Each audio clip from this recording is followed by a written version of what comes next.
태양계의 대부분의 위성은 비슷비슷합니다. 차갑고 회색이며 크레이터로 뒤덮여 있죠. 하지만 목성의 위성 이오는 다릅니다. 태양계에서 가장 격렬하고 화산 활동이 가장 활발한 위성입니다. 곰팡이 핀 피자처럼 생겼고 썩은 달걀 냄새가 나며 지금 이 순간에도 폭발하고 있습니다. 이웃 위성들이 얼어붙은 채 생명체를 품고 있을지 모르는 동안 이오는 화산 기둥을 320km 상공까지 뿜어올리고 있습니다. 목성은 정말 거대합니다. 지구 약 1300개가 들어갈 정도니까 질량이 엄청난 건 당연합니다. 질량이 크면 중력도 크고, 그래서 목성은 사실상 위성 자석이나 다름없습니다. 공식적으로 인정된 위성만 95개인데 대부분은 포획된 작은 암석, 그러니까 우주 잔해에 불과합니다.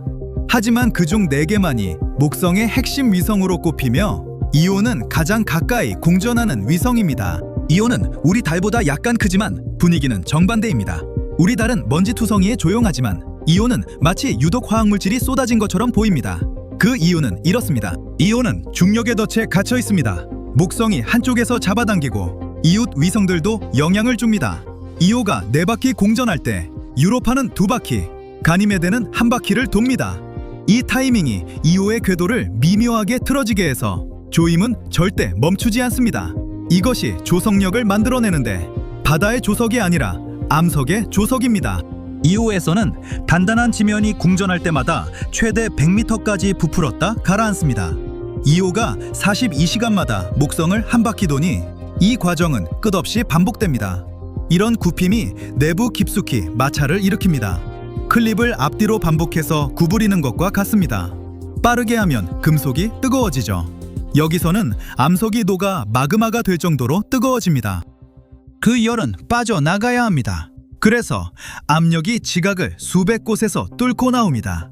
이오에는 약 400개의 화산이 있다고 추정되며 모두 같은 방식으로 분출하지는 않습니다.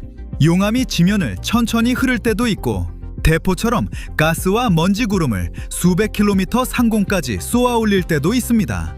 지구의 화산이 국제 우주정거장까지 닿는다고 상상해보세요.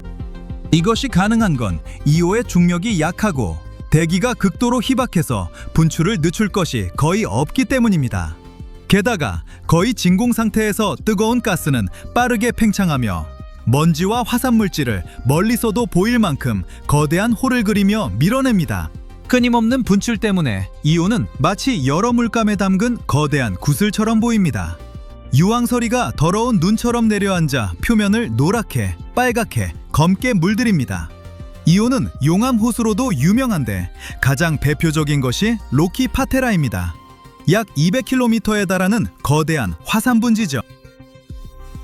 흥미로운 건 표면이 계속 새로 바뀐다는 겁니다. 어두운 지각이 형성되었다가 갈라지고 가라앉으면 새로운 용암이 호수 전체를 덮으며 초기화됩니다. 그래서 이오에는 달이나 화성처럼 충돌 크레이터가 없습니다. 화산이라면 후지산이나 에트나산 같은 산을 떠올리겠지만 이오의 화산은 대부분 거대하고 평평한 구덩이에 가깝습니다. 진짜 산들은 들쭉날쭉한 암석판처럼 마치 깨진 유리가 땅에서 솟아오른 것 같습니다. 가장 큰 산인 사우스 보살레몬스는 약 18km 높이로 솟아 있습니다. 에베레스트 2개를 쌓아 올린 것과 같죠?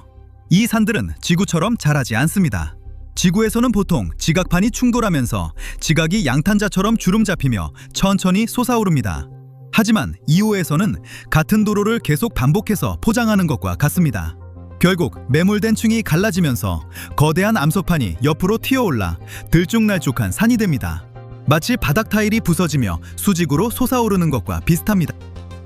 그렇다면 이 모든 용암은 어디서 오는 걸까요? 오랫동안 이오의 지각 바로 아래에 전역 마그마 바다가 있다고 생각했습니다.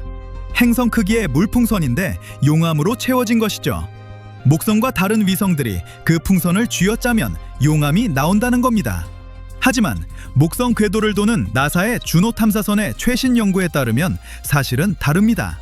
주노는 이오에 근접 비행할 때 중력 변화를 감지해 위성이 얼마나 찌그러지는지 측정합니다.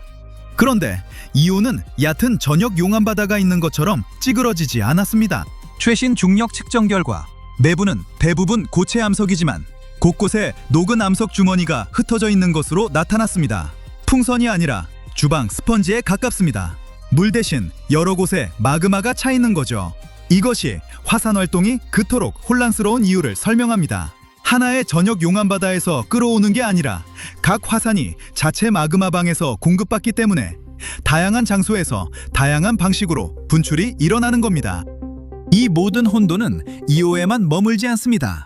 이 화려한 위성은 끊임없이 유황가스를 우주로 흘려보내고 목성의 자기장이 이를 포집해 이오의 궤도를 따라 빛나는 도넛 형태로 퍼뜨립니다.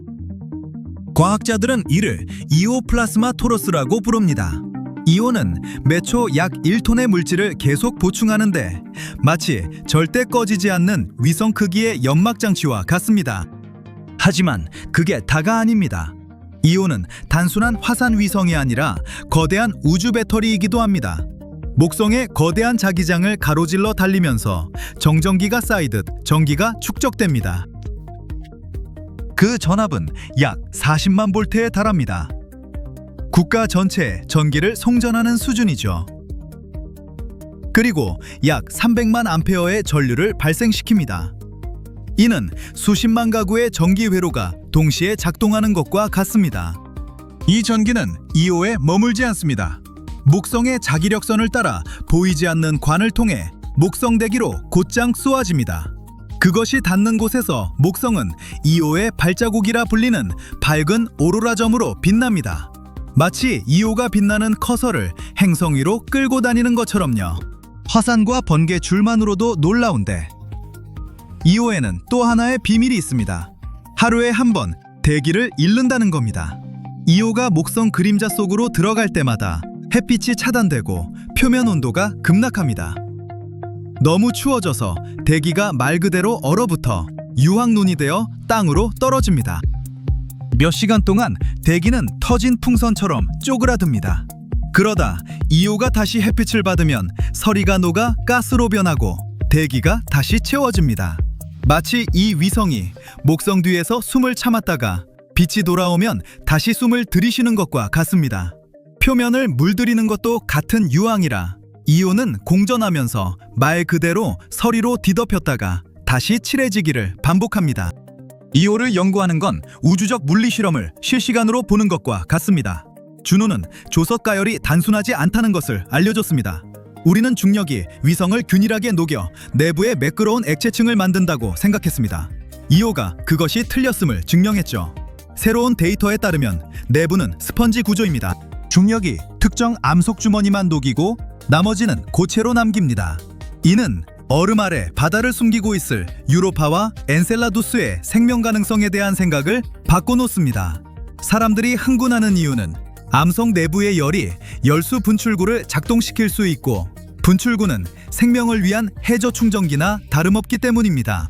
하지만 이오는 조석 가열이 내부를 균일하게 데우지 않을 수 있음을 시사합니다. 하나의 일정한 난방 장치 대신 무작위 온점이 있는 스펀지처럼 흩어진 뜨거운 주머니를 만들 수 있죠. 이것이 사실이라면 해저 분출구는 드물고 군집되어 있을 겁니다. 생명체가 바다 전체에 퍼져 있는 게 아니라 거대하고 어둡고 얼어붙은 바닷속 몇몇 뜨거운 오아시스 주변에 모여 있을 것입니다. 이오는 지구의 과거를 비추는 거울일 수도 있습니다. 이오의 용암 온도는 수십억 년 전 지구가 가졌을 초고온 용암에 더 가깝습니다. 지구에서는 특히 해저에서 표면이 계속 재생되고 덮어 씌워져 가장 오래된 기록은 소실되거나 뒤섞여 있습니다. 하지만 이오를 관찰하면 지구가 식기 전 생명이 시작되기 훨씬 전에 겪었을 초고온 화상 활동을 실시간으로 엿볼 수 있습니다. 이오는 정말 놀라운 세계입니다. 땅이 불을 내뿜고 산이 깨진 타일처럼 솟아오르며 목성이 문자 그대로 오로라에 연결되는 곳입니다. 작은 위성 하나가 이 정도라면 깊고 어두운 우주 저편에 또 무엇이 있을지 상상해보세요.